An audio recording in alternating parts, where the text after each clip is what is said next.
JP, hindi ba sapat yung mga itinalagang libre ng gobyerno sa mga pasahero at may nakita ka ba talaga diyang mga libreng sakay na sinasabing inihanda ng mga ahensya ng pamahalaan?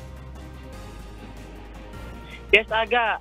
Merong mga nakahandang mahigit 600 mga sasakyan ang Metropolitan Manila Development Authority o yung MMDA para nga mag-provide ng libreng sakay. At meron ding interagency monitoring ang MMDA sa kanilang lumang metro base sa Orense, Makati para malaman kung saan-saan ide-deploy itong mga libreng sakay. Kaugnay nga yan nung 2 araw na transport strike na isinasagawa ng grupong Piston mula ngayong araw at hanggang bukas.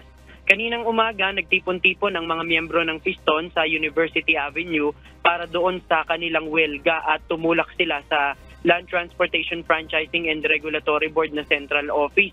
At mayroon ding iba't ibang militanteng grupo ang nakiisa sa Piston na nakikiisa doon sa kanilang ipinaglalaban na No to Jeepney Phase Out.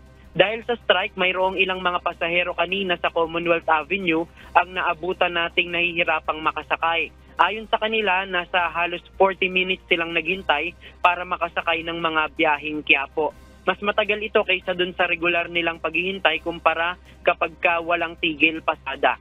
Samantala, batay sa pahayag ng Department of Transportation, pagtapos ng December 31, kung hindi pa rin magko-consolidate ang mga natitirang operator ng mga traditional na jeep, papatak na sila ay kolorum at pwede nang hulihin ng Land Transportation Franchising and Regulatory Board kapag pumasada pa rin sa kalsada.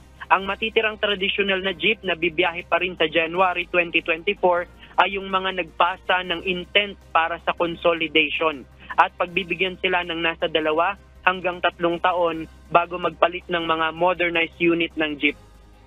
At Aga, may dagdag na lang din natin dahil katatapos lang nung interview dito sa Office of the Transport Cooperative at sinabi nga nila na dahil si Presidente na mismo yung nagsabi na ang deadline na lang talaga ng consolidation ay sa December 31 at nasa 70% pa lang mahigit yung nag-consolidate, inaasahan nila na ngayon ay lalo pang madadagdagan yung mga magko-consolidate hanggang December 31 dahil ang meron ng pronouncement mismo ay ang Pangulo. Yan muna ang ating latest live. Balik sa iyo, Aga. Okay, maraming salamat, JP Nunez.